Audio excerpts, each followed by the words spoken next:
3 días para que lo puedan hacer. El primero se va a habilitar el jueves que corresponda, que ya les digo cuándo va a ser, por si lo quieren anotar, terminada esta clase, ¿sí? Post esta clase, ustedes van a tener hasta el domingo a la noche para hacer el examen, ¿sí? Es una dinámica que yo no sé si ustedes la tienen, para mí es nueva, como les he mencionado. Y es lo único que se me ocurre cuando tenemos 10 clases y son 40, por más que se conecten menos. La idea es que yo no me entere lo que sea que ustedes hagan en conjunto o no hagan en conjunto. Si es a desarrollar y no se nota, yo no me meto. Ya les estoy mandando por el grupo el cronograma para que lo tengan, ¿sí? El primer examen lo tienen el 16 de octubre, ¿sí? Y va a ser de los temas vistos hasta el 9 de octubre. Es decir, va a ser la clase de hoy, la del 25, la del 2 y la del 9 incluida, ¿sí? El 16 van a tener clases conmigo, pero los temas de esa clase no entran en ese parcial, van a entrar en el siguiente, ¿sí? Ahí ya les mandé el cronograma por WhatsApp para que lo tengan. Y como les digo, terminada esta clase, yo se los voy a habilitar a través de cátedras virtuales, ¿sí? Ahí lo hacen. Y con eso, la idea es, si se los corregí el domingo, para el jueves siguiente que tengan la nota. Recuperatorio, yo el recuperatorio por parcial, ¿sí? No, pero perdón. Sí. ¿Podría mandar el link para unirse al grupo de WhatsApp? Si supiera cómo, lo haría.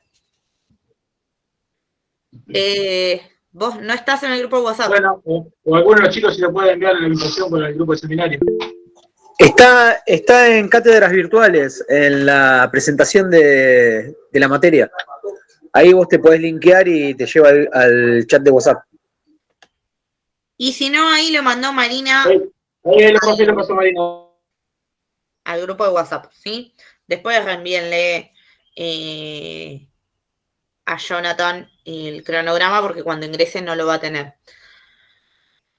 Bueno, ya hice los avisos formales. ¿Hay alguna duda, consulta, inquietud de lo formal de la cursada que quieran que repasemos o que quieran manifestarme para tener en cuenta?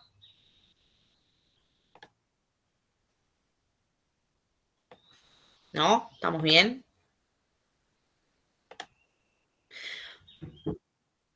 Bueno. La gente que yo les pedí que contacten por WhatsApp, ¿la encontraron?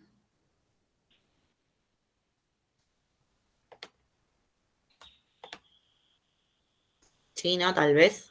Ninguno se relaciona con las 3 personas que mandé al grupo. Ok, bueno, cuando se relacionen, si es que los ven o los conocen, hubo una situación particular que es que hay compañeros de ustedes que se sumaron a esta cursada cuando no era su comisión, o por lo menos yo no los tenía enlistado, entonces... sí. Yo me comuniqué con Pia y le pregunté, le dije que se fije. Perfecto. Es el que conozco. Perfecto. Yo por esta situación, si no los tengo enlistado, obviamente no los puedo como evaluar por más que participen. Entonces, registro interno 13 dice yo fui agregada. Hola, profesora. Yo me tuve que cambiar de comisión porque me coincidía con otra materia y me pasaron a esta comisión. ¿Cuándo te pasaron, Juli? Y a partir de la semana pasada, esta sería mi primer clase. Bien. Usted. Bueno, a la tarde vemos si me apareces cuando cargue la nota post esta clase en el listado. Si no, yo se los digo a todo el mundo, no tengo problema en tomarlo, firmarles una nota, pedirles una incorporación, pero dependo de que ustedes gestionen para el final de la cursada el aparecerme en el listado. Sí, yo mandé un mail y me dijeron que ya estaba matriculada en esta materia. O sea, en esta comisión, mejor dicho. Si no te aparece la asistencia del día de hoy, terminada esta clase o mañana en algún momento del día, Sí, avísame. Yo igual ya me anoté quiénes perfecto. somos para cualquier cosa reclamarlo a la Facu, ¿sí? Pero no sabía de quién hablaba porque no había visto lo del grupo. No, lo que sucedió es gente que se conectó a esta cursada que no estaba, a mí no me apareció en listado por lo menos cuando pasé la asistencia. Puede Claro, pasar claro, que hoy suceda lo mismo, que yo voy a pasar la asistencia y vos no me aparezcas.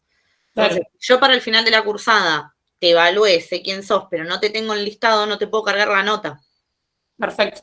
Entonces necesitamos por ahí gestionar eso con cierta celeridad, porque son 10 clases, es muy poquito lo que tenemos. El trimestre pasado había sido más, así que bueno. Bueno, última pregunta y arrancamos con la clase. Hay clases que a veces se hacen más extensas de acuerdo al tema y otras que se hacen más cortitas. ¿Ustedes prefieren que nosotros terminemos las clases antes? Que hagamos un break de no más de 5 minutos en el medio.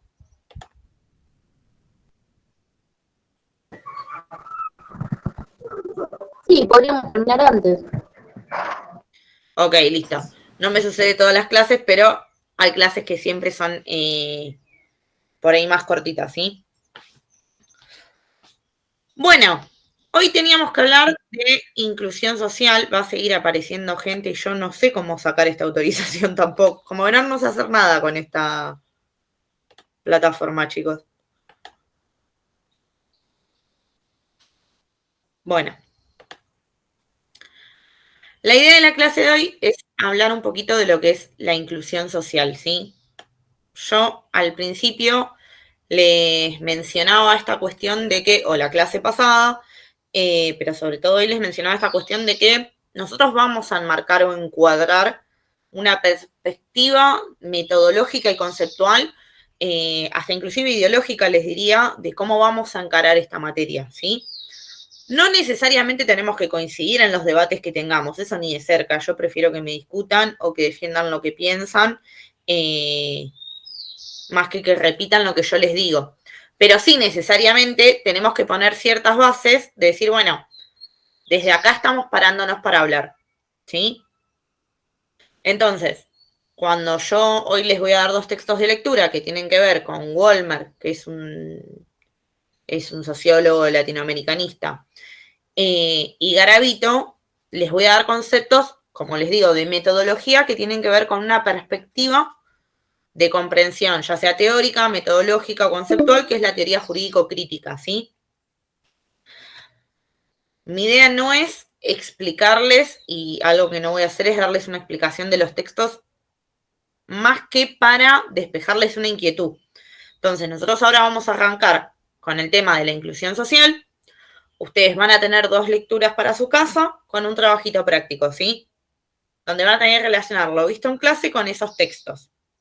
Si hay algo que no se entiende de esos textos, la clase que viene sí arrancamos hablando de eso. ¿Se entiende? Es Sí, profe. oferta y demanda, digamos. Sí, Les sí, doy las profe, sí, sí. lecturas porque si no me siento a repetirle textos que ustedes tienen para leer y no tiene sentido, ¿sí? Prefiero más bien despejarles las consultas concretas. Que obvio, si las tienen en algún momento, no esperen a la clase siguiente solamente. Si me las quieren mandar por el chat, no hay problema, las despejamos, ¿sí?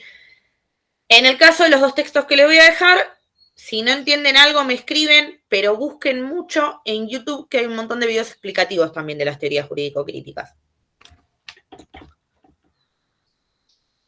Pero bueno, como les decía, la idea de hoy es hablar un poco de la inclusión social. Nosotros un poquito, la clase pasada, entre que se presentaban y charlábamos, mencionaban, ¿no? ¿Qué era para ustedes por ahí la inclusión social? A mí, bueno, no llegué a hacer el análisis de eso en clase, pero algo que me llamó mucho la atención es que todos hablamos en líneas generales, ¿no? Como de igualdad de oportunidades, igualdad de posibilidades, alcanzar ciertos objetivos. Y hablamos de derechos humanos, ¿sí? Entonces, la idea de hoy era un poquito criticar de dónde partimos con esos conceptos porque no siempre partimos de la inclusión social como una igualdad. O sea, para hablar de inclusión social, que puede ser entendida, como vimos, de múltiples formas, primero estamos hablando de personas que están desfavorecidas y son vulnerables en la vida diaria. ¿Sí? Yo, no sé si se los dije, yo creo que hay una diferencia entre ser vulnerable y sufrir vulnerabilidad, que no es lo mismo. Uno puede formar parte de un grupo vulnerable y sufrir otro tipo de vulnerabilidades que no están encuadradas en ningún grupo vulnerable de las reglas de Brasilia, pero que necesariamente cuando vos ves un patrón en la existencia de ciertas vulnerabilidades es ahí donde sí se va a constituir el grupo vulnerable. ¿Se entiende esta explicación media rebuscada en donde no es lo mismo ser un grupo vulnerable que sufrir una vulnerabilidad, pero la vulnerabilidad repetida sí construye grupos vulnerables? Sí, profe. Bien. La verdad que yo no lo entendí. Perfecto, me encanta. No sé quién habló porque no me apareció Fabio. Yo, la verdad que no te entendí el trabalengua, pero bueno. El trabalenguas lo que quiere decir es, nosotros tenemos distintos tratados internacionales, en específico tenemos uno, que dice quiénes son los grupos vulnerables. Estas son las reglas de Brasilia. Las reglas de Brasilia dicen, los grupos vulnerables son las mujeres, los niños, los ancianos, las comunidades originarias, ¿sí? ¿No? Son grupos que son vulnerables porque todo el tiempo están sufriendo vulnerabilidades. Ahora bien, uno puede ser parte de un grupo vulnerable o no, pero puede sufrir vulnerabilidades igual. Bien, ante el Estado somos todos medio vulnerables igual. Te diría que no, pero ahora vamos a ver por qué vos pensás eso o por qué no. Por ejemplo, si yo digo los miembros del servicio penitenciario, no es un grupo vulnerable en sí mismo. Ahora, yo sí puedo hablar de vulnerabilidades que atraviesan. Podemos sufrir, digamos. ¿Cómo? Vulnerabilidad a la que podemos quedar expuestos, digamos. Vulnerabilidades que, según la situación. claro, que padecen, ¿me entendés? Ahora. Claro, pero que en realidad no estamos dentro de las reglas de Brasilia incluidos como personas vulnerables. Exacto. Ahora, todos podemos sufrir vulnerabilidades distintas que tienen que ver con nuestra cotidianidad o con la exposición a ciertas situaciones. El tema es cuando esa vulnerabilidad se hace un patrón. ¿Sí? Es por eso que los grupos estos están bien delimitados, digamos. Exacto. Porque a lo largo del tiempo, América siempre fue vulnerable. ¿Podría dar un ejemplo de cuando la vulnerabilidad se hace un patrón? Y los indios, cuando les sacaron la tierra. Los indios, dijo. Bueno, las comunidades autóctonas, bueno, que vienen sufriendo desde que el país, desde que esto se descubrió, que los han marginado, robado, han hecho de todo. Sí, también podría decirles, por ejemplo, ustedes aparte mismos, como personal de las fuerzas, ¿ustedes pensaron que ustedes no tienen el derecho a agremiarse, por ejemplo? No podemos. Sí, no tenemos sindicato. Entonces, ustedes no se los consideran un grupo vulnerable por ser parte del gran grupo de Fuerzas Armadas, pero sufren vulnerabilidades. No sé qué sería peor igual, ¿eh? Bueno. Si así estamos sin sindicato, con sindicato, no sé si no estamos peor. Igual tienen uno medio informal dando vueltas, pero... Partiendo con la base con la historia de los sindicatos también, ¿no? Obviamente en Argentina es como que... Bueno, pero ustedes piénsenlo así. Los trabajadores se consideran que son un grupo vulnerable frente, o el proletariado es un grupo vulnerable frente a la clase burguesa, ¿no? Frente a los sectores dominantes. Ahora, ¿qué pasa cuando tenemos un grupo de trabajadores que es de un grupo vulnerable que sufre esta vulnerabilidad? ¿Sí? No es casual ni es aislado. En el ejemplo de ustedes yo podría hacer todo un recuento de la historia particularmente argentina, de por qué no es casual ni aislado, pero más allá de eso, piénsenlo, ustedes son de todas partes y tienen distintos trabajos, pero yo pongo este ejemplo primero pensando en los que trabajan en específico en el servicio penitenciario y después pensando en de qué era la licenciatura y normalmente la cantidad de estudiantes donde tengo. Los que están dentro de las unidades sufren muchísimas más vulnerabilidades que los que no están dentro de las unidades, que los policías de calle, por ejemplo. Entonces, si yo veo un patrón en que todos los que están dentro de las unidades tienen menos condiciones que los que están en calle, hay una diferenciación marcada, que los constituye en un subgrupo vulnerable frente a otro sector. ¿Se entiende ahí, Dani? Sí. Obviamente, como les digo, la normativa internacional toma grupos genéricos, que son los que hasta que se sancionó esa normativa, eran en los que había un patrón, ¿no? Digo, el patrón de la violencia o la diferenciación que sufrían las mujeres en la historia, el patrón de la diferencia que sufrían los niños, las comunidades originarias a lo largo del tiempo, los indios, como decía Fabio, la gente mayor de edad, o sea, son sujetos que tenían vulnerabilidades que cuando se empezaron a estudiar e investigar se vio que era un patrón, que lo estaban sufriendo todos esos sujetos. ¿Sí?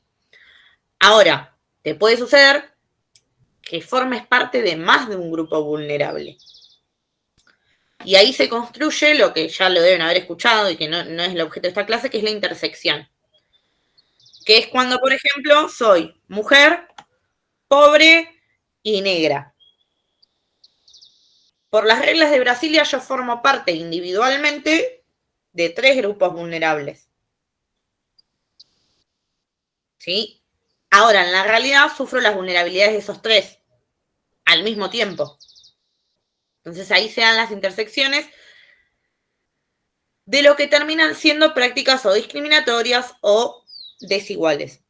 ¿Sí? O falta de equitativas. Ahora, para que nosotros podamos hablar de que existen grupos vulnerables, de que existen prácticas discriminatorias o falta de condiciones igualitarias o falta de derechos humanos o situaciones desfavorecedoras o vulnerabilidades en sí mismas, primeramente tenemos que hablar de exclusión social. ¿Sí? Porque necesariamente se definen una con la otra. Yo no puedo hablar de inclusión social si no sé qué es la exclusión y en qué consiste y quiénes son estos excluidos. ¿Sí? Ahora bien, nosotros hasta acá hablamos de los excluidos de una normativa, pero para que esa normativa internacional o para que nuestra realidad social nos indique quiénes son los excluidos, porque acá tranquilamente podríamos mencionar un montón de sujetos excluidos, tenemos un poquito que empezar a ver de dónde surge esa construcción de exclusión. ¿Hasta acá? ¿Bien? Yo confío en que si no venimos bien me lo digan. Bueno, hay distintos autores que a lo largo de la sociología jurídica, que es la perspectiva que vamos a utilizar en esta materia, explican la exclusión social. A mí me gusta tomar un autor en específico, que es Durkheim, que Durkheim va a plantear que aquellos que son excluidos en realidad son lo que él denomina sujetos desviados. ¿Sí? Y estos sujetos desviados, a él en particular, les dice sujetos anómicos. Sigue incorporándose gente a la... Profesora, no se entendió. ¿Sujetos cómo? Anómicos. Ok. Durkheim, para que sepan quién es, yo siempre lo contextualizo para que sepan a quién escuchan o leen, es como todo tipito del 1900, sociólogo, filósofo, pedagogo, digo, reunían un montón de títulos y formaciones académicas, ¿sí? A mí no me importa tanto que sepan todo lo que él hizo en la historia de su vida, sí que sepan que trae estas perspectivas en sus investigaciones. Puntualmente, él es francés, por lo cual ya también les estoy hablando de una orientación de la cual, o de un posicionamiento del cual se marca. Y él, junto con Karl Marx, Max Weber y otros pensadores, van a ser los padres fundadores de lo que se considera la sociología como disciplina, ¿sí? Entonces, van a empezar a construir alrededor de la sociedad ciertos conceptos sociológicos que parten de sus investigaciones. Me parece que alguien se quiere unir.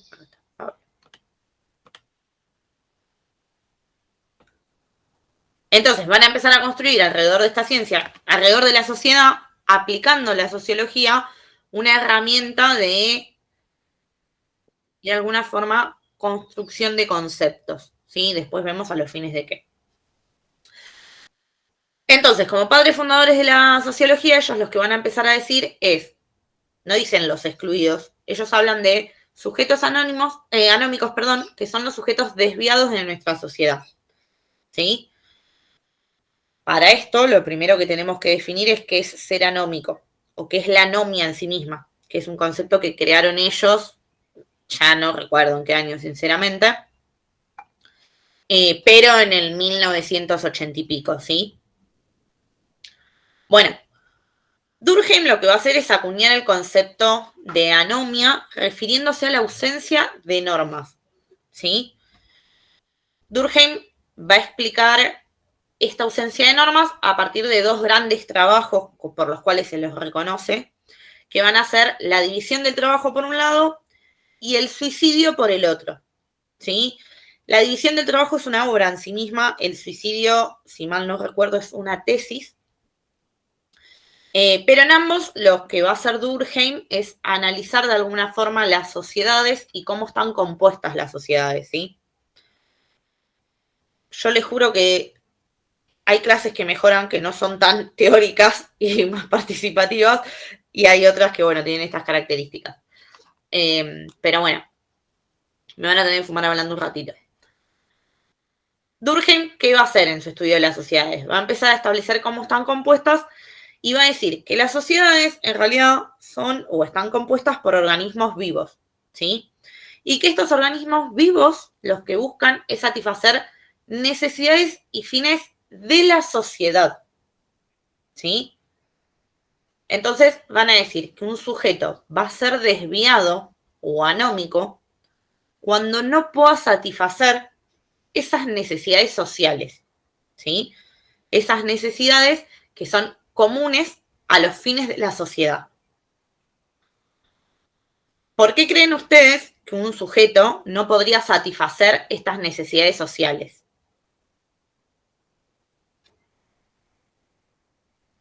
Porque son vulnerables. O porque Falta de no cuentan trabajo. con los recursos o las herramientas que impone la sociedad. Bien, Vanessa también dice por alguna discapacidad. Ustedes dicen, son vulnerables, no tienen las posibilidades. ¿Y por qué creemos que, o sea, cómo se construye un sujeto vulnerable en sí mismo? Por la falla de alguna de las instituciones, llámese familia, escuela, las primeras instituciones.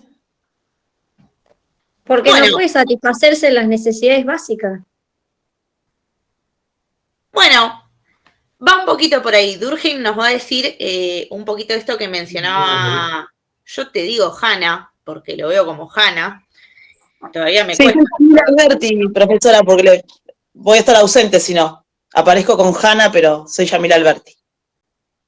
Bien, sí, yo me acuerdo, lo charlamos, para mí era Hanna. Sí, no hay problema, no hay problema. Me explicaste, pero 2 semanas ya. No, no pasa nada. Mientras sepa que se presente, no hay problema. Me llama como quiere. No, bueno, va un poco en la sintonía de esto que dice, o que mencionaba recién Yami, ¿no? Durkheim, ¿qué nos va a decir? Las sociedades se sostienen y se deben sostener en la base de la solidaridad y de la conciencia colectiva. Entonces, si bien él no habla de las instituciones primarias en sí mismas, ni habla de las instituciones como nosotros las entendemos, él lo que dice es, en estas dos obras o postulados, él lo que dice es, las sociedades van a definir en base a sus valores y su realidad y su contexto actual, que tiene que ver con el momento cultural, sociohistórico en el que estén, cuáles son las necesidades comunes y van a fundamentar esas necesidades comunes en sus valores sociales. Y a partir de esto se va a construir la norma. ¿Sí? Entonces, lo que es común es que sin importar la sociedad en que se trate, la base es la conciencia colectiva que tengamos. Cuando las sociedades, dice él, pasan a carecer de regulación moral, es decir, que esta base de valores de conciencia colectiva es deficiente, es ahí cuando aparece el incumplimiento de las normas, el rompimiento de las normas, y es ahí donde va a aparecer lo que él denomina como la anomia. ¿Se entiende lo que él plantea? La anomia es la ausencia en sí misma de norma. Ese es el concepto. Viene, o sea, significa sin Dios ni ley en sí mismo, viene de un concepto griego, que ya no me acuerdo cómo se llamaba en sí mismo. El concepto es griego, que es sin Dios y sin ley, y lo que plantea es esto. Si nosotros tenemos que la base social es la solidaridad, la conciencia colectiva y el valor tiene que ser común, cuando los valores no están siendo comunes y las sociedades están fallando en esa transmisión, se va a dar el incumplimiento de las normas. Porque lo que yo creo que está bien, para el otro está mal. Entonces, no estamos de acuerdo en qué es lo que hay que de alguna forma sancionar en términos de nuestro sistema punitivo del derecho penal o la conducta que hay que regular en términos sociológicos. ¿Se entiende? Sí. Me hace que sí, bien. Yo no los veo a todos tampoco. Como sería, por ejemplo, en el matrimonio igualitario. ¿Puede ser un ejemplo? Sí, no. O sea, ¿por qué lo decís vos, Dani? Porque antes no estaba totalmente prohibido, era algo terrible, hasta podían matar a alguien por enterarse de la homosexualidad, y con el tiempo eso fue, socialmente se le tuvo que dar una solución legal, no sé, con las normas. En ese sentido sí está bien lo que decís. Si me lo hubieses puesto a decir como una discusión que se tiene hoy en día, que muchos dan del matrimonio igualitario, te hubiese dicho el hecho que esté sancionado hace que ya sea socialmente, si se quiere, con un valor común. Pero sí, es correcto lo que decís. Antes era algo que estaba prohibido, que estaba mal visto, y como lo que cambiaron son los valores y esto que dicen, esta conciencia colectiva que tiene la sociedad, es que se sanciona una norma que posibilita algo que antes estaba prohibido. Así con muchas cosas, digo, pensemos en la esclavitud a lo largo de la historia. Hoy ninguno de nosotros pensaría en tener esclavos. Entendemos que está mal, que es un delito, que es una afectación a los derechos humanos, todo lo que eso conlleva. Pero hace muchos años atrás eso no era así. Lo que cambia es el valor de la sociedad del momento, ¿sí? Ahora bien, obviamente es un concepto que, como les digo, que van cambiando los valores a lo largo de la historia, cambia y varía el concepto según el pensador, ¿sí? No es que la anomia es lo mismo para todos.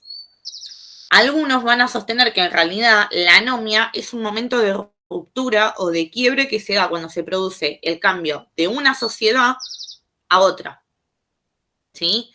Lo que van a decir algunos pensadores es, hay una transición entre, digamos, la sociedad vieja, por ponerle esta denominación, con la sociedad nueva. Obviamente hay una sociedad nueva que está impulsando para florecer, instalarse, y hay una sociedad vieja que está resistiendo esa transición. Ahí es donde para algunos autores se va a producir la situación anómica de una sociedad. ¿Sí? ¿Por qué? Porque se va a decir, esto lo dice Merton en específico, ¿qué va a decir en concreto? Que como no podemos en esa transición establecer cuáles son los valores comunes, porque hay una confrontación de resistencia, los individuos no saben en concreto cuál es el valor moral de lo que está bien o lo que está mal. Mucho menos van a saber cuáles son las herramientas para alcanzar los fines de la sociedad. Entonces, ahí es donde para Merton aparecen los sujetos desviados. Él lo que va a decir es, si las sociedades están cambiando, si una está resistiendo el cambio y la otra está tratando de surgir, la verdad que según Merton, y que tiene sentido, las posibilidades son infinitas. Porque podría suceder que entre la transición de una a otra sociedad, en esa resistencia resistencia, lo que ocurra es que se produzca un nuevo modelo de sociedad que conjugue ambas, o un nuevo modelo de sociedad que no conjugue a ninguna, o que la que está resistiendo verdaderamente logre esa resistencia y se vuelva a imponer, o que se imponga la que está surgiendo. Entonces, en ese momento de crisis, de ruptura de valores por esta transición, Merton dice que aparecen los sujetos desviados, porque la sociedad no les puede indicar cuáles son los objetivos y los fines comunes que tiene esa sociedad, ¿sí? Esto que decimos, reconocimiento a la identidad, no el reconocimiento a ciertos derechos de ciertos colectivos. Bueno, para Merton, ahí lo que sucedió fue una transición entre una sociedad y otra, y la nueva logró primar, ¿sí? Pero en esa transición hay sujetos a los cuales ya vamos a ver más adelante a qué se van a asociar, principalmente a la criminalidad y la delictividad, obviamente, pero van a haber sujetos que no van a poder alcanzar los fines sociales, ¿sí? Surgen para él los sujetos desviados. Obviamente lo que va a plantear es que no solamente no pueden alcanzar los fines sociales, sino que no cuentan con las herramientas legitimadas para alcanzar esos fines sociales, ¿sí? ¿Qué creen que quiere decir para ustedes Merton cuando habla de herramientas legitimadas?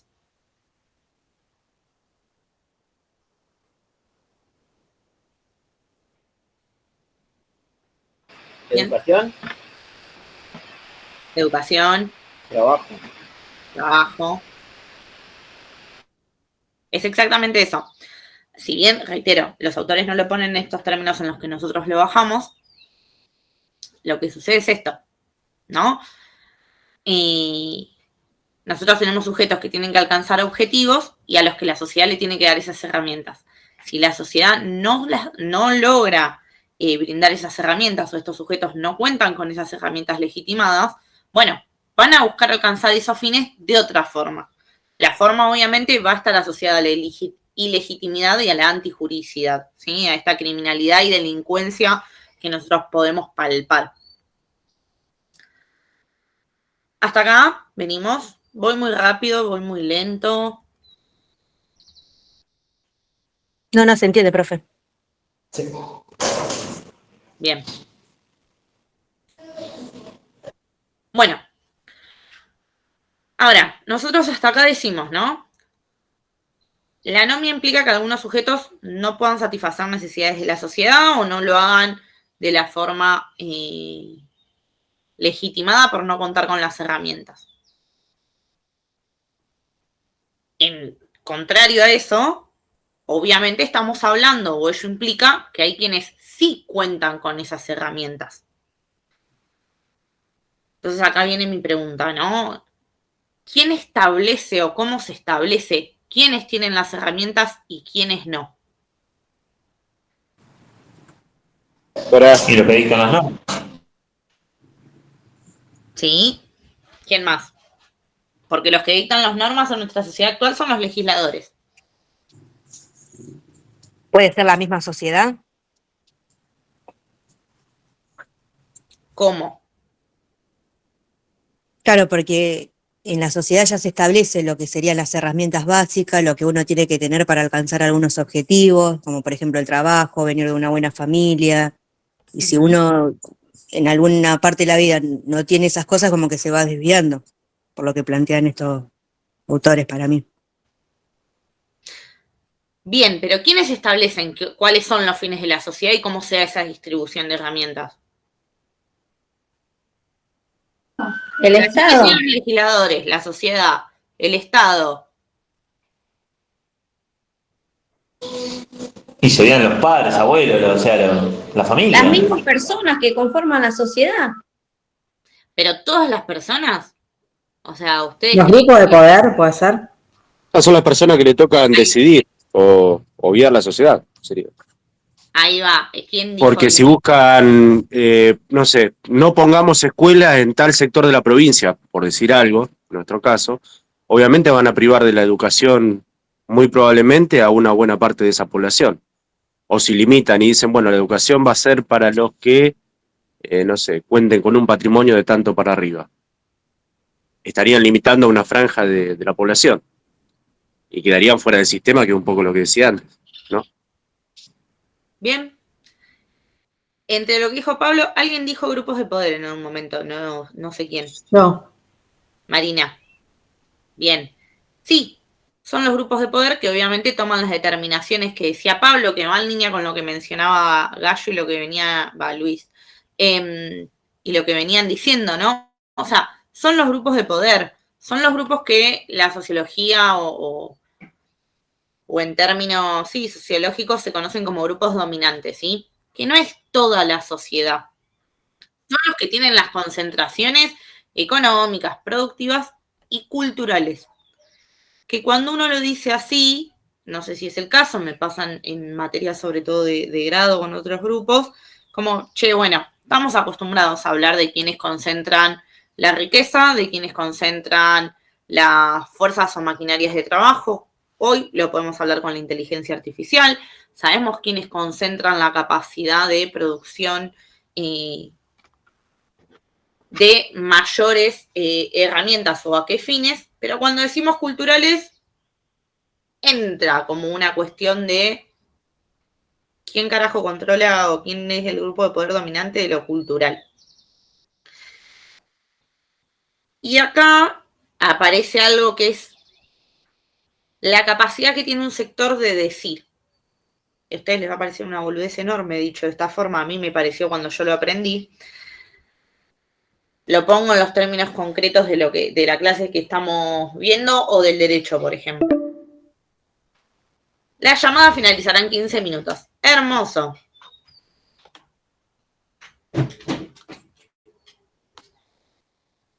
Extiende la llamada. Me dice, bueno, chicos, si se corta vuelvo a pasar un link porque la verdad, renegar con esto es agotador. Con Zoom estas cosas no me pasaban.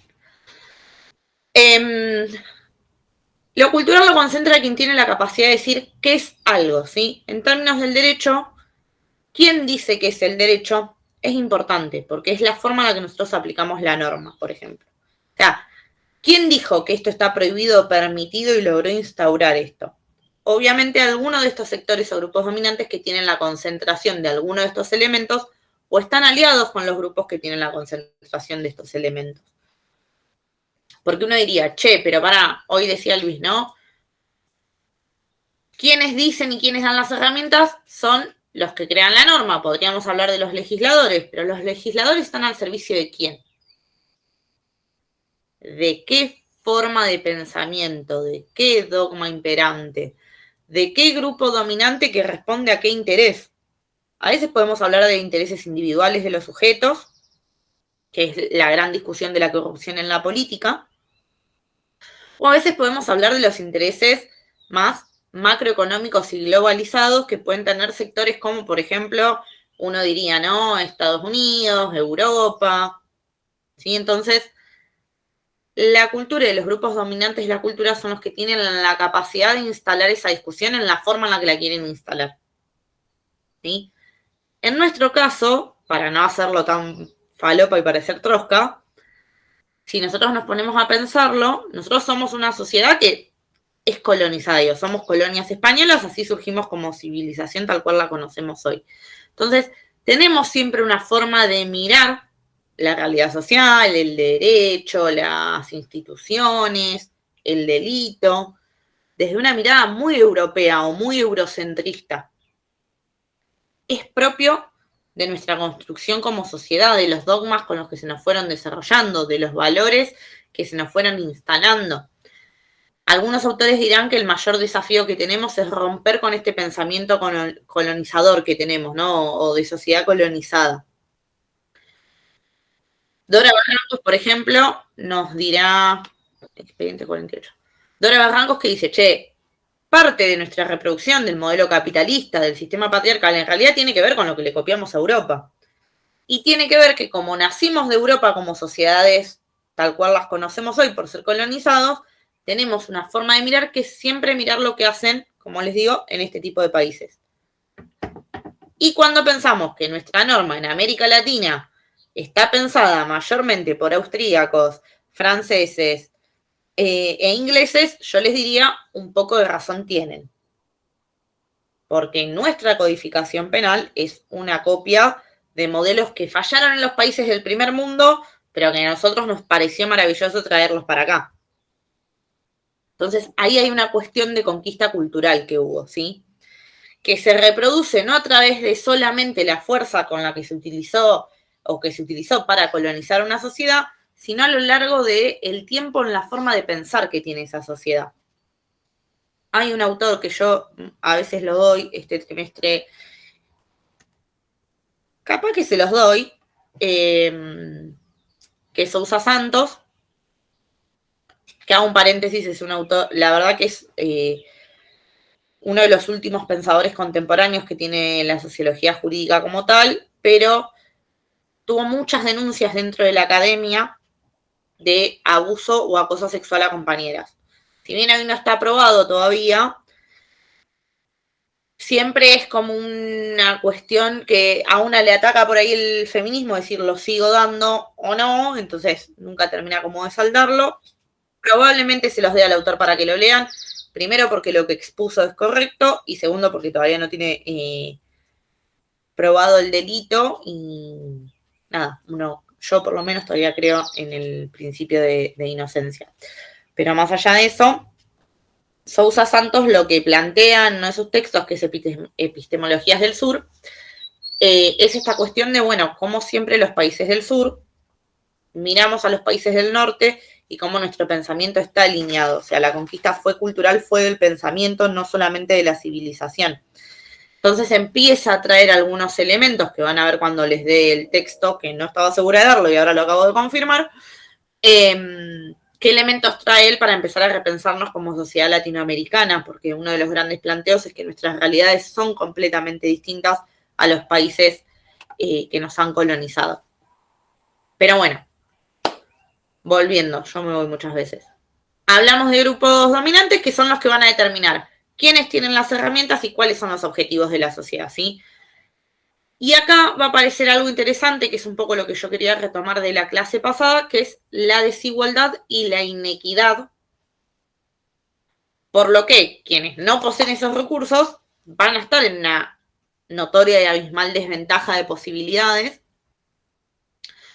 e inclusive son los sujetos que se van a empezar a denominar como subordinados o dominados, ¿sí?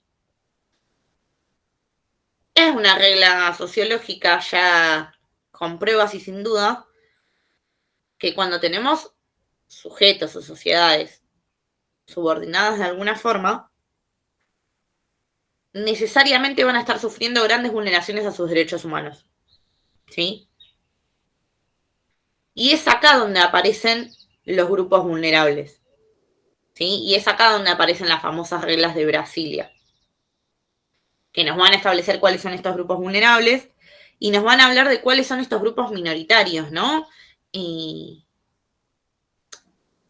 que después lo van a ver con el texto de Wollmer.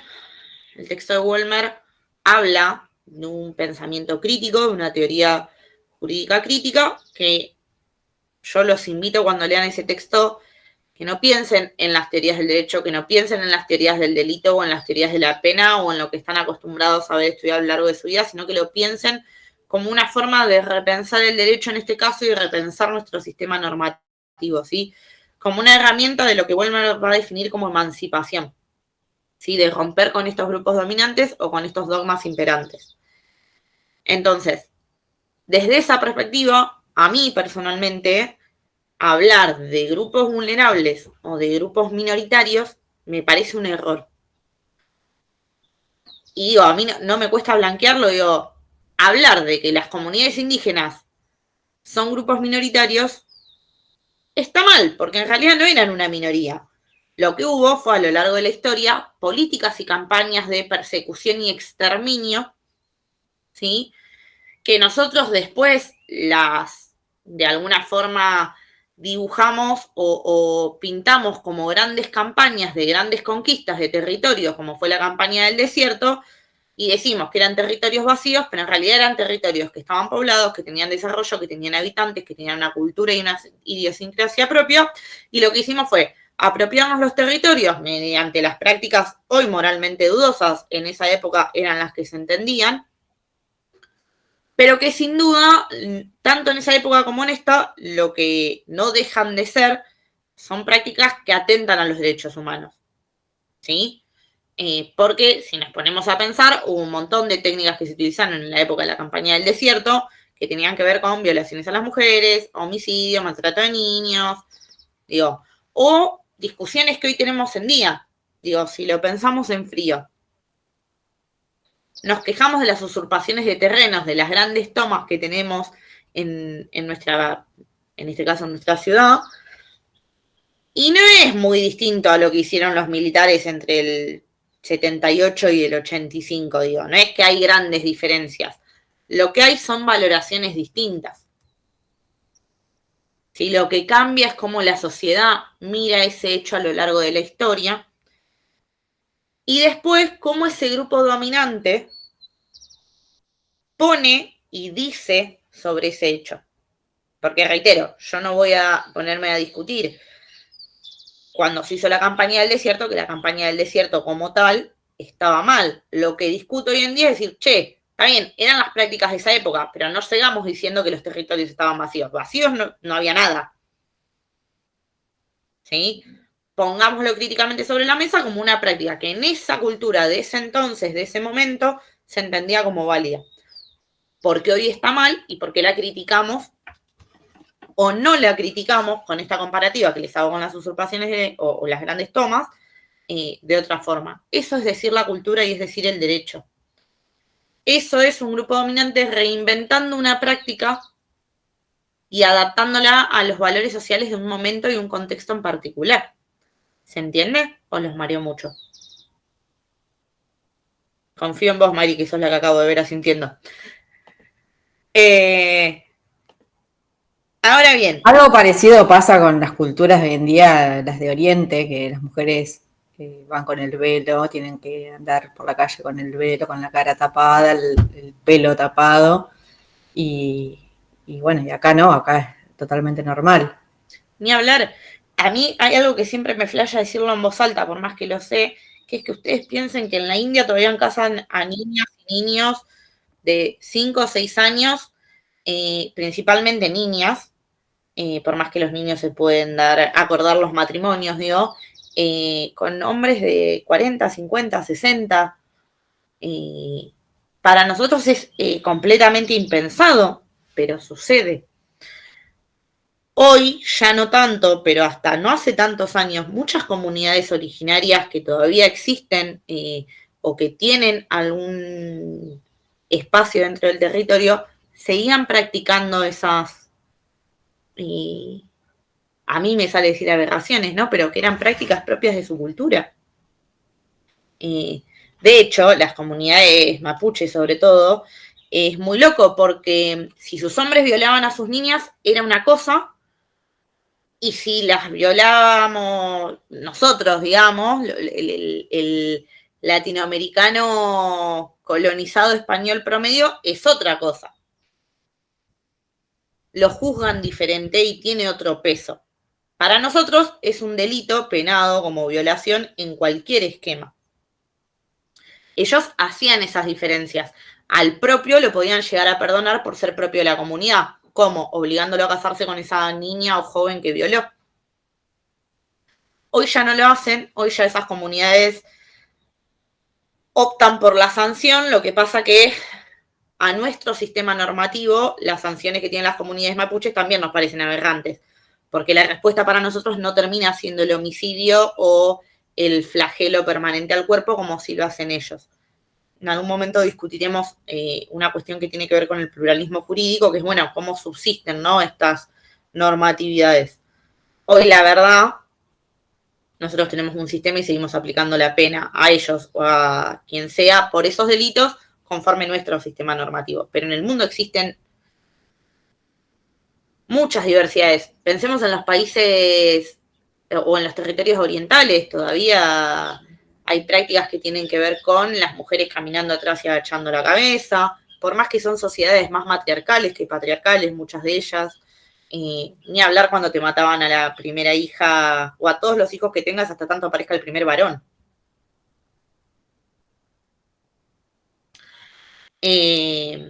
Pero bueno, nada, como siempre, me engancho y me voy.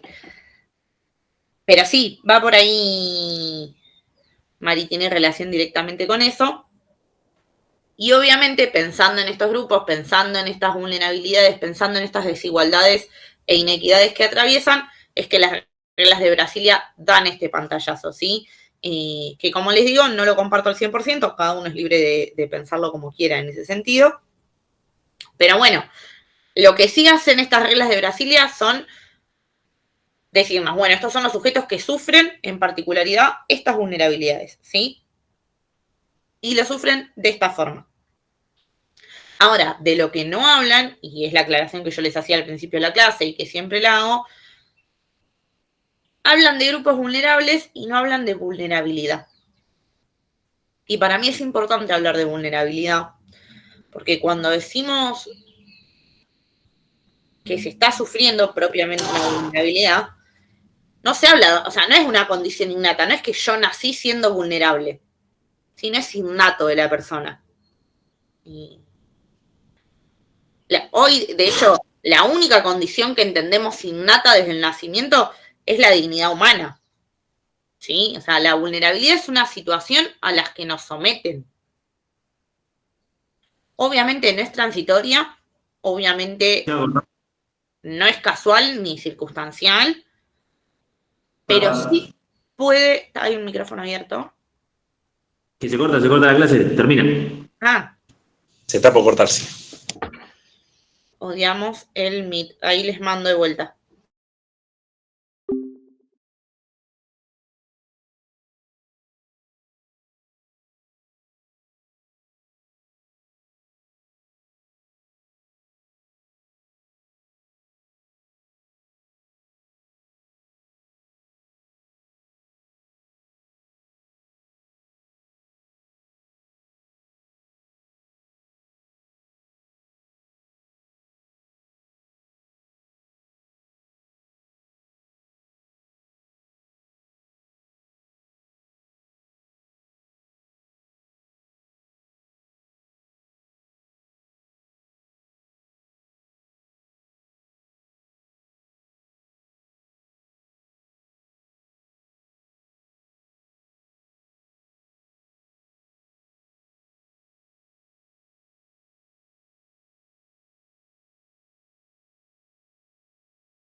Déjame, voy. Chao. Las reglas de Brasilia no aclaran No, porque estos grupos en sí estoy mismos. cortando. Hay otro micrófono abierto. Ya un ratito. El otro ya se fue. Ahí está. Las reglas de Brasilia no van a decir por qué esos grupos son vulnerables. Simplemente van a decir que lo son y que requieren de cierta protección especial o distintiva. ¿Sí? ¿Por qué? Porque son víctimas de estas desigualdades sistémicas que decimos, ¿no? Que vienen desde los inicios del sistema en sí mismo. Ahora, toda esta zaraza que hasta acá yo se las digo y para mí es un embole explicarles esto que es algo obviamente básico para todos, se legisló recién en el 2008, no es que es tan obvio que no necesitamos decir nada. A la inversa, lo que sucede es que todos sabemos que hay grupos que sufren mayores desigualdades, mayores violaciones a sus derechos humanos, estas mayores inequidades, pero necesitamos legislarlo y protegerlos en una normativa especial para que se respete su condición humana en los términos en los que nosotros entendemos hoy como sociedad que se tienen que respetar. Y recién lo hicimos hace menos de 20 años. Y en contraposición, si bien las reglas de Brasilia en sí misma dicen que no son taxativas, nos imposibilita su enunciación a pensar en otros grupos vulnerables. A pensar en esto que hace un rato hablábamos. Si los grupos vulnerables se construyen a partir del patrón y la reproducción de sujetos determinados que viven las mismas y atraviesan las mismas vulnerabilidades, ¿cómo es que hay un montón de otros sujetos que no están enunciados? ¿O cómo es que dentro de esos mismos grupos no podemos hacer una subdivisión de acuerdo a la materia temática o realidad que se atraviese? Porque vuelvo a lo mismo y los traigo a ustedes, todos en un conjunto independientemente de en qué tareas se desempeñen. Hoy los derechos del trabajador y la ley del contrato del trabajo, más allá de las críticas que yo le puedo hacer a la ley del contrato del trabajo en otros aspectos, a ustedes no los incluyen en nada, ninguna e inexistente normativa. Y estamos hablando de que cuando se crea la ley del contrato del trabajo, lo que se estaba luchando era por las condiciones dignas de desempeño de las actividades laborales, de las posibilidades de inclusión a las mujeres, de las posibilidades de una remuneración que se ajuste a tu fuerza y tu tiempo de trabajo. Y acá, digo, díganme qué tiene de digno que tengan que cuidar una muralla y me en un balde. Porque el que me dice que no tiene el balde, díganme en qué unidad porque no le creo.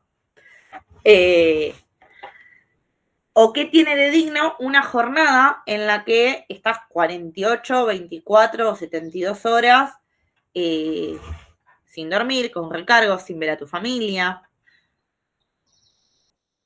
Entonces, acá tenemos que empezar a resignificar un poco. Primero, la discusión de qué representan nuestras normativas y qué finalidad tienen. Porque sin duda que la finalidad de las reglas de Brasilia no era excluir determinados grupos o excluir a cualquier grupo, pero en contraposición, nuestras normativas son selectivamente alcanzables para algunos. Reitero, si nosotros vamos a la historia de nuestro país y pensamos en fuerzas militares que tuvieron gobiernos dictatoriales o llevaron adelante, bueno, yo te entiendo, ok, sí, estamos de acuerdo que un golpe cívico-militar no se tiene que volver a vivir. Pero si creemos que solo las Fuerzas Armadas fueron responsables de un golpe de esa índole y por eso son las únicas que no pueden tener un gremio, bueno, déjenme decirles la cantidad de grupos económicos, civiles, eclesiásticos que estuvieron en el medio. Y con esto no estoy haciendo una alegoría ni de cerca, ni pensado a decir, che, quitémosle responsabilidad a las Fuerzas Armadas. No, lo que digo es, no fueron los únicos responsables y no fueron en sí mismos responsables por ser Fuerzas Armadas. Hubo un montón de elementos que llevaron a eso, ¿sí? Y un montón de grupos y sectores que no se nombran. Así también la teoría de los dos demonios quiere minimizar un montón de otras cosas, pero ya sea que te pares en cualquier momento o en cualquier sector ideológico a la hora de estudiar los golpes militares a lo largo de la historia, que no fue solamente el del 76, digo, en ningún momento ponemos sobre la mesa el rol de los grupos económicos, los eclesiásticos un poco, que tuvieron, y que el protagonismo que tuvieron en llevar adelante golpes de esa índole, golpes de Estado. ¿Sí? Ahora, algunos grupos los sancionamos por eso, no permitiéndole, pensándolo en los conceptos que estamos dando de por qué ustedes no se pueden agremiar, y a otros no les decimos nada. Ahí hay una cuestión también, ¿no? De construcción alrededor de a dónde direcciono la responsabilidad, la culpabilidad y qué digo en términos culturales. Perdón, ¿puedo opinar algo? Sí, obvio. En estos casos que, digamos, la excusa sería esa que no podemos agremiarnos por este tipo de cuestiones, deberían cuidarnos de otra manera. Digamos, no se tendrían que vulnerar de ninguna manera esas cosas que estabas comentando vos, y bueno, y tantas cosas que pasan, que todos sabemos, en las condiciones que se trabajan en el servicio. Bueno, ahora tenemos más gente de calle o por ahí en alguna cuestión administrativa que otros trimestres, pero el trimestre pasado me pasó a chiste, no fue real, pero me pasa la primera clase que justo una estudiante que yo la había tenido en primer año pasa del servicio penitenciario a personal de calle. Y muchos de la cursada eran compañeros de ella y medio que la empezaron a rajar a puteadas.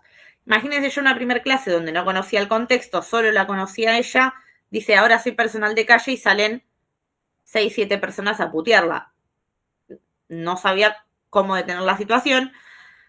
En realidad ellos estaban haciendo un chiste porque se conocían y después el chiste era esto de que se conocían, pero lo que sale también, que charlábamos, es la diferenciación de condiciones que también tienen unos con otros, que hace que muchas veces estén unos contra otros, ¿no? Porque sí, la crítica real era abandonaste la camiseta, porque también nos apropiamos de nuestro trabajo como una realidad de la persona que somos.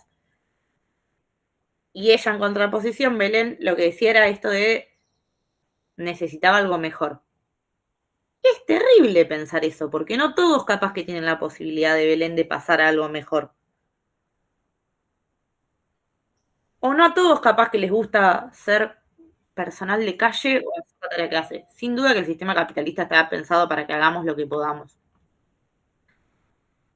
Y rezá, Malena, si lo que podés es encima lo que te gusta.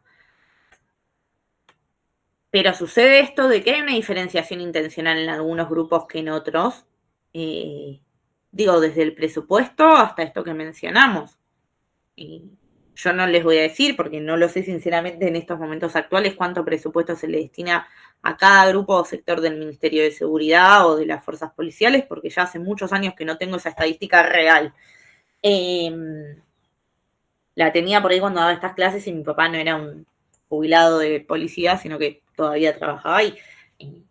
Pero sin duda hasta hace algunos años había mucha diferencia presupuestaria.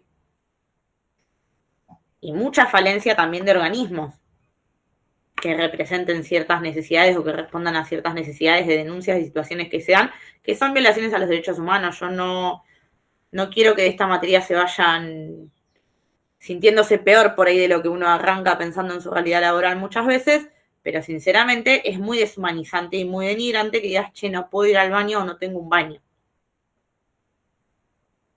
Yo no sé si se los conté a ustedes o a otro grupo con el que tuve clases. La otra vez me pasaba, también me reía. Tengo un amigo, colega también de la profesión que trabaja en la procuración. No sé en qué unidad está. Claro, yo lo pienso en términos del rol de los abogados que están en las unidades y vos decís, ni siquiera representás al privado de la libertad, o sea, vas a decirle lo que le dijo el defensor o llamás a alguien para que te consiga el teléfono. Y mi compañero me decía, nosotros tampoco tenemos ni baño. Ya lo vamos a ver en una clase más adelante que esto tampoco es casual, es de cómo se construyó el rol del personal del servicio penitenciario, pero también de las cárceles a lo largo de la historia. ¿Sí? Y tiene que ver con un relegamiento de grupos sociales. Hoy ustedes lo ven como una salida laboral y sé que algunos lo ven solo como eso y otros aman lo que hacen. Y lo que puede ser también, ¿no? En términos potenciales, que es un poco la idea de lo que veamos a través de esta materia. Pero la verdad es que cuando lo pensás, si, che, claro, las cárceles están hechas para meter al loco y desviado,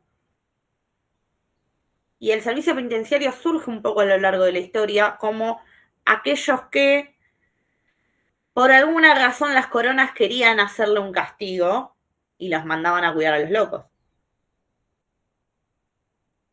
A lo largo de la historia esa visión no fue cambiando del todo. Lo único que se hizo fue conquistar algunos reconocimientos en términos laborales.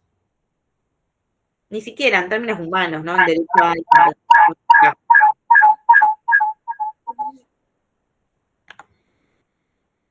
Me hizo re mal José. Pero bueno, nada, reitero, me voy. Entonces, volviendo. En todo esto que venimos charlando. ¿Qué es la inclusión social, no? Digo, bueno, en concreto y para no darle muchas vueltas, sí, es la contracara de la exclusión social, pero la exclusión social entendida como un obstáculo para alcanzar la dignidad humana, ¿no? Esto que estamos charlando.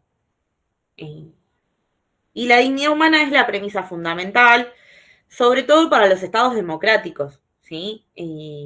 Obviamente para aquellos estados que no lo son o que no se rigen, y esto va más allá de quién gobierne, rigen por nuestros principios de participación, democracia, voto, representatividad y demás, no van a entender a la exclusión social como un obstáculo para alcanzar la dignidad humana porque no lo entienden como tal, ¿sí? Pero bueno, cuando nosotros estamos, o de alguna forma se están constituyendo dentro de los estados democráticos, prácticas discriminatorias y de exclusión social, obviamente el Estado tiene que empezar a bregar por algunas formas para garantizar el goce y el ejercicio efectivo de los derechos, ¿sí? Alguna forma de erradicar estos obstáculos. Y esos son compromisos que se han ido adoptando a lo largo, o se han decidido a lo largo del tiempo, con los sistemas interamericanos de derechos humanos, con la OEA, digo, el derecho internacional y el derecho interamericano en general han establecido de alguna forma la obligación que tienen los estados. Después vemos que solo los estados que los ratifican, ¿no? Pero bueno, que tienen los estados obviamente de garantizar los derechos humanos en condiciones de igualdad, ¿sí? O libres de la discriminación. Estos dos conceptos que yo les doy, que son los que ustedes en la primer clase cuando hablábamos de inclusión social también mencionaban, van a constituir los ejes centrales que van a tener estos instrumentos de derechos humanos, ¿sí? Pero yo los invito igual a dejar de hablar tanto por ahí de igualdad y empezar a tomar más la equidad. Y es exactamente por esto que hablábamos hoy. ¿Ustedes están en las mismas condiciones de igualdad que otro trabajador? Sí. Tenés un sueldo, tenés horas de trabajo, estás en relación de dependencia, por ende tenés ciertos beneficios sociales, ¿no? Que tienen que ver con la jubilación, los aportes y la mar en coche de la ley del contrato de trabajo. Ahora, esa igualdad, ¿no? Que pueden tener conmigo, ¿es real en los términos de lo que estamos hablando? Porque yo voy al Poder Judicial, cumplo mis horas, me pagan mi sueldo, hago mi tarea dentro de un rango horario. No se me pagan las horas extra que hago, pero bueno. No tengo la exposición que ustedes tienen, no tengo los riesgos que ustedes tienen, no tengo, pero ni de cerca la crisis de salud mental que seguramente tienen o que pueden tener y que es normal que la tengan cuando estás encerrado 24/7 con personas privadas de la libertad por la comisión de algunos delitos, ¿no? O cuando estás todo el tiempo en la exposición de un conflicto de gravedad que puede atentar de alguna forma a tu integridad física, integridad psíquica. No es la misma la exposición. Entonces, iguales somos, equitativos no estamos. Porque si a mí me pagan 10 pesos por hacer mis 8 horas, y a ustedes les pagan 15 por hacer recargo y siguen estando en una desventaja, porque yo no tengo la exposición que ustedes tienen.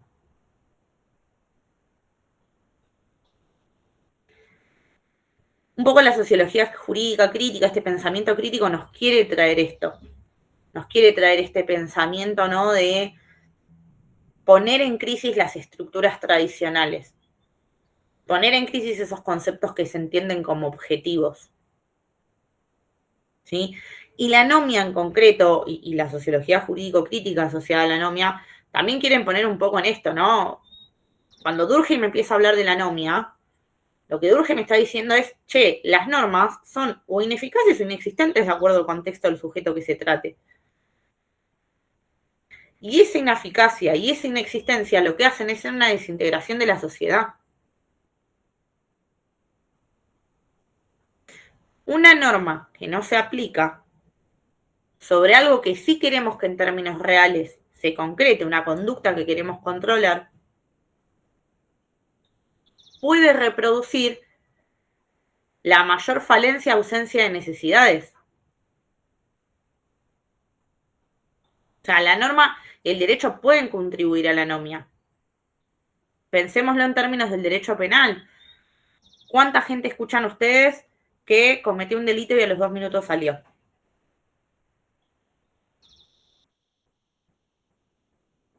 ¿Cuántas veces escuchan el, che, yo si salta al paredón no hago nada porque después el que se come derechos humanos soy yo? Y el problema lo tengo yo, no el que se escapó. Más allá de que tienen problemas después porque se escapan, digo. Y parece una boludez, pero en realidad esa boludez lo que refleja, muchas veces uno tiene la sociedad, ¿no? La gente que por ahí que no lo atraviesa, no lo vive o no lo estudia, tiene este pensamiento de, bueno, los presos entran por una puerta y salen por la otra, y las fuerzas de seguridad no hacen nada, porque no tienen ni idea, tienen cero capacitación, no se forman para aportar absolutamente nada, digo, es como el discurso recurrente, ¿no? Que si yo se lo suelto ahora, a alguno le enoja, a otro lo indigna, y la mayoría por lo menos lo escuchó 5 o 6 veces en su vida. ¿Entendés? Ah, sos policía, claro, 2 minutos y te dan un arma, ¿no? Y vos decís, che. ¿O para qué estás? Si al final no me defendés en nada, porque se te escapó el preso por el paredón, o se te fue el muchachito corriendo cuando robó. Y detrás de eso, en realidad lo que hay es un problema, compartiendo lo que dice Durkheim, pero digo, hay millones de elementos más y aristas más para analizarlo. En mi caso, es un problema anómico. Porque si yo tengo que elegir entre mi vida o derechos humanos o dejar que se vaya por el pabellón o comerme un quilombo, es porque hay algo en la norma y en la necesidad de satisfacción de objetivos y necesidades de la sociedad que no está claro. Donde en algún punto aquellos derechos que entendemos fundamentales y aquellos elementos de la dignificación humana que entendemos esenciales empiezan a desdibujarse. Eso es un problema anómico en los términos que nos trae Durkheim. ¿Sí? Y la sociología jurídica crítica va a analizar por qué eso es así. Después lo hará mejor, peor, de acuerdo a la arista. Pero sí hay algo que nosotros podemos pensar en por qué las leyes favorecen a determinados grupos sociales y no a otros.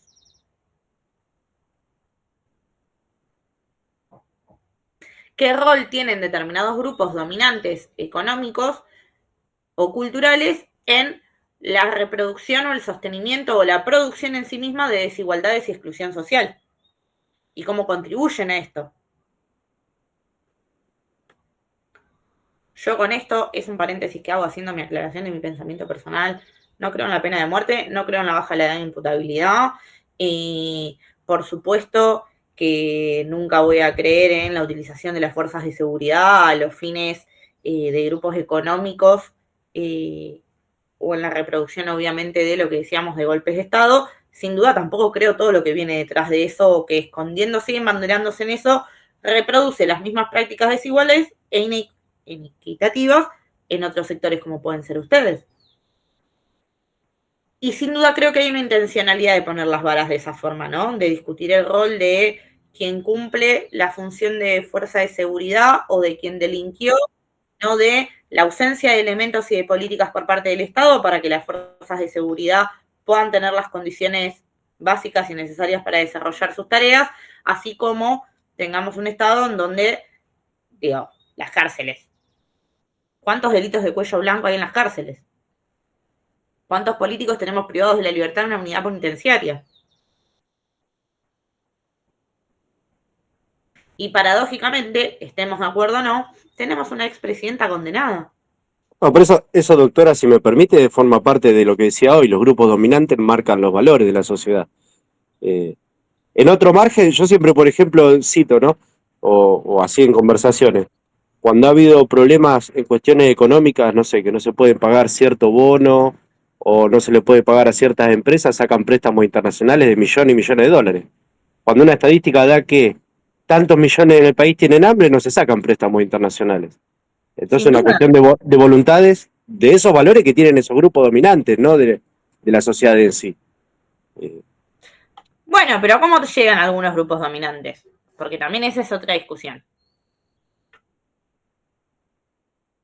¿No? ¿Cómo llegaron hoy, si lo ponemos en términos políticos, quienes gobiernan a dónde están?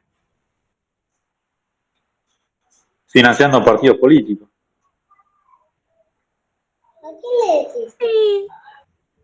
Además, solo lo que se financia, digamos. Hay que pensarlo en términos de lo que hoy hablábamos de lo cultural. Pensemos hace unos años, no me acuerdo ya qué año, políticos como, voy a decir Carrió, pero yo era muy chica, Hermes Wiener, Margarita Stolbizer. La gente en la calle normalmente decía, che, yo lo votaría, pero no va a ganar. Porque no tiene personalidad. ¿Sí? Y estamos hablando que no sé en qué año, 2015 creo que fue, 2016, debajo del kirchnerismo salió como segunda fuerza un exponente del Partido Socialista, que después terminó siendo el exponente del narcotráfico en Rosario, Santa Fe, bueno, todo lo que se dice, digo, yo no quiero hacer de esto política partidaria en sí misma, pero sí una discusión política, que cómo es que las sociedades pasan del populismo, del peronismo barra kirchnerismo, a la socialdemocracia de candidatos como fueron Hermes Wiener o Margarita Stolbizer, que es del GEN, a Milei. En menos de 10 años. Está claro que nuestras sociedades no tienen un criterio de valores comunes establecido y que un poco se está buscando. Y en esa búsqueda, obviamente que los grupos dominantes tienen poder, pero digo, el pensar la sociedad como la entendemos hoy en día y los roles que tienen los legisladores que votamos y las posibilidades que tienen unos u otros sectores también tiene que ver con la conquista cultural que uno u otro grupo hace en la calle para instalar a un Milei como lo instalaron ahora, a un kirchnerismo como se instaló hace unos años, o a un candidato como puede haber sido salido de una galera, un tipo que era intendente de Rosario. O sea, ¿se entiende a lo que voy con esto?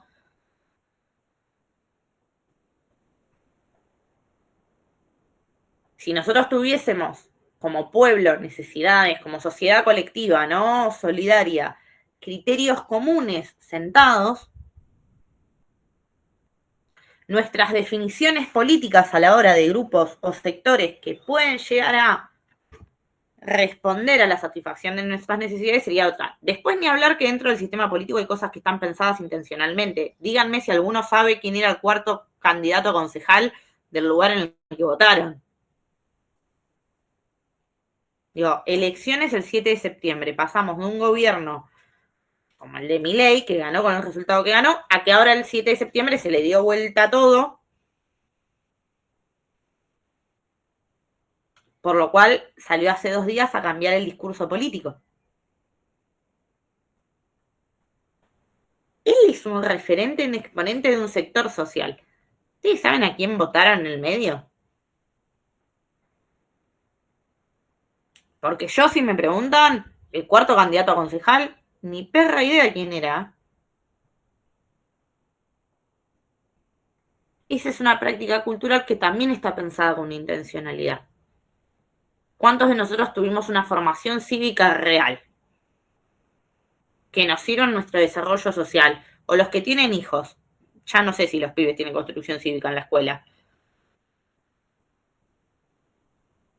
Pero ¿ven algún elemento que les sirva para pensar en quiénes son los grupos dominantes que le están tomando las decisiones a la hora de elegir? Yo no lo veo y no creo que sea casual.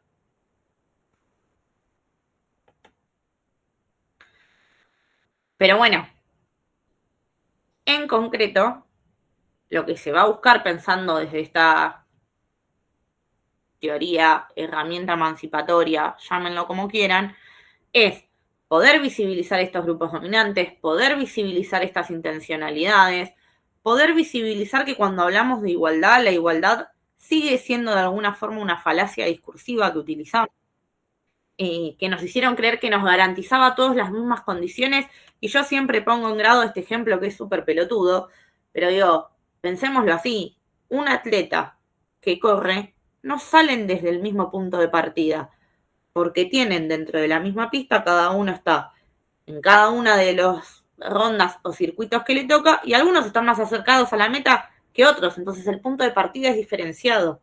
Esa diferencia sí es para generar una condición y una posibilidad de alcanzar la meta de forma igualitaria. Pero si partimos de la igualdad como un concepto universal, cagamos, porque no somos iguales. Yo no soy igual a ustedes y ustedes no son iguales entre ustedes. Ahí es donde la sociología jurídica crítica empieza a tomar un rol, empieza a buscar entender y combatir de alguna forma la exclusión social, que acá, si lo pongo en énfasis, puede ser perpetuada por un sistema legal. ¿Sí? O sea, las leyes y las políticas que no se consideran o que no se tienen en cuenta a la hora de satisfacer las necesidades de los grupos vulnerables pueden llegar a generar mayor exclusión. Y cuando uno habla de generar posibilidades de inclusión social, siempre va a estar hablando de lo que es justo y equitativo. ¿Sí? Porque justo es dar a cada uno lo suyo, dirían grandes filósofos, y equitativo es entender que no partimos de los mismos lugares, que la partida no es igual.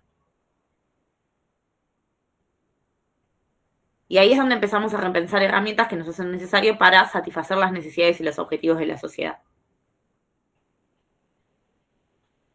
¿Sí? De hecho, las reglas de Brasilia son una herramienta que busca promover la inclusión social y combatirla. ¿Sí? O sea, va a querer combatir a la exclusión como tal. Va a querer favorecer de alguna forma. De hecho, a eso se le llama discriminación positiva. Pero siempre hay que mirarlo desde la perspectiva crítica de, bueno, está bien, hoy existen, pero ¿qué tan reales y aplicables son en sociedades como las nuestras?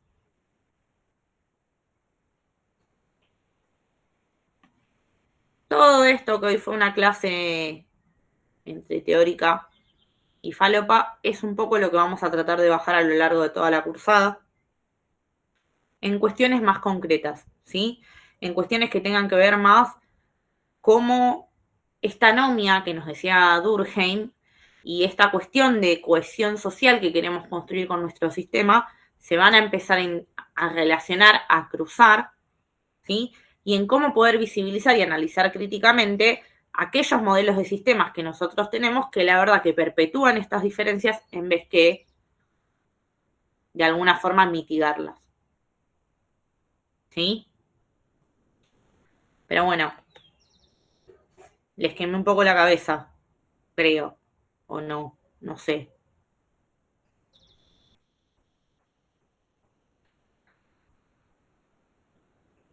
La idea ahora es, yo les habilito los textos de Durkheim, que habla de esta forma de pensamiento, de Wollmer, perdón, Sociología Jurídico-Crítica en cátedras virtuales. Wollmer también es un tipito que nació en 1952, o sea, imagínense que era todo lo que se podía hacer cuando no había tele. Filósofo, historiador, sociólogo, ¿no? Él es brasilero, por ende la perspectiva de él es muy latinoamericana, entonces nos trae esta herramienta de pensamiento emancipatoria y nos pone a discutir esto. ¿Cuáles son los dogmas imperantes en la sociedad? ¿A servicio de quién están? ¿Y por qué se necesita un pensamiento jurídico más propio de América Latina y menos mirando modelos, en este caso yo digo europeos, él no los menciona como europeos, él habla de grupos dominantes en general, ¿sí? Y ese texto va acompañado de uno de Garavito. Garavito también es latinoamericano, él también va a hablar del pensamiento jurídico propio, ya haciendo un recorte más territorial y geográfico concreto. La idea es que ustedes puedan ver, es el capítulo 7 de Garavito, si mal no me acuerdo, ahora cuando lo publico lo van a tener aclarado porque yo les subo los libros. Él va a plantear, bueno, esta ineficacia normativa, va a hablar de estos grupos que tienen este incumplimiento constante de la norma y el por qué, y va a poner en jaque un poco esta diferencia en donde siempre creemos que es solamente el pobre vulnerable el que comete estos delitos y no poniendo el eje o el ojo en qué otros grupos están dando vueltas que producen esta ilegitimidad o antijuricidad que hace un poco a las sociedades anómicas, ¿sí? Pero bueno, dudas, consultas, inquietudes, puteadas. Yo sé que me quieren, más de uno está pensando que qué clase falopa y qué irritable el tono de voz de esta mujer. O sea, puede suceder, no está mal que suceda. Pero bueno, yo no los tengo a todos en cámara, así que no veo a todos los que estén, si están asintiendo o no. Sí, ya les tomé foto para la asistencia, ¿sí? Así que la saqué del listadito que hay. Yo ahora cuando cortamos, les paso la asistencia y después les pongo en público cátedras virtuales. Igual les mando también al grupo de WhatsApp para que tengan todo. La idea es un trabajito, 5 preguntas a desarrollar. No hay cosas correctas o incorrectas. Simplemente la idea es que puedan relacionar un poco lo que vimos en clase con estos textos. La fecha de entrega es... Hoy es jueves. Vamos a ponerles hasta el martes a las 4 de la tarde para que yo tenga 2 días como para pegarles una ojeada y en cuyo caso poder seguir retomando algunos conceptos después. Y nada, es una hasta la próxima semana. ¿Sí? Gracias, profe. A ustedes. Gracias. Hasta la próxima. Gracias. Una consulta, ¿en qué caso lo entregamos, lo subimos por cátedras virtuales o lo mandamos por mail? Ay, no sé si me escuchan.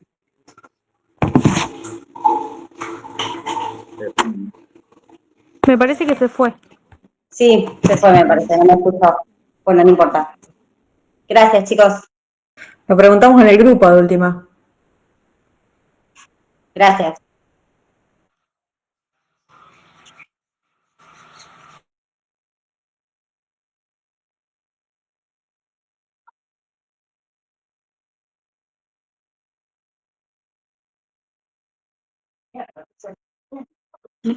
Sí, pero no se desconecta.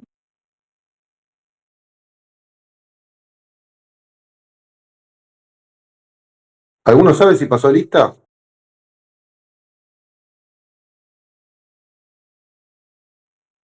Le sacó una captura de pantalla, tengo entendido, a los que estábamos conectados.